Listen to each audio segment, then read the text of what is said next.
જય સિયારામ દરેક મિત્રોને જય સિયારામ જય સિયારામ જય સિયારામ। તો મિત્રો અત્યારે વોઇસમાં એવું થતું હોય છે કે ભાઈ આ મશીન એક ચાલુ છે તો મશીનના લીધે વોઇસ ઓછો આવે, પણ તમે આ જે ગોળ ગોળ ગોળ ફરી રહી છે જોઈ રહ્યા છો ને એ પેડા બનાવવાનું મશીન છે। અને અમારે અશ્વિનભાઈ અત્યારે પેડા બનાવી રહ્યા છે। આમ લાગે એમ કે ભાઈ દૂધપાક બની રહ્યો હોય, પણ દૂધપાક નહીં, પણ અત્યારે શું કહેવાય અશ્વિનભાઈ આને?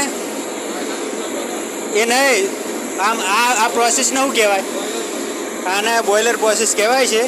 અને અશ્વિનભાઈ બનાવી રહ્યા છે અને ઓને કેટલા કલાક આવૃત કરવું પડે?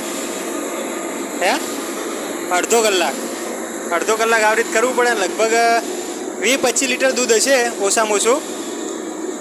અને એના પછી ખોડ બોટ નાખી અને બહુ સરસ મજાના પેડા બનાવી દે, જેથી કરી અને ખાવાની મજા આવે।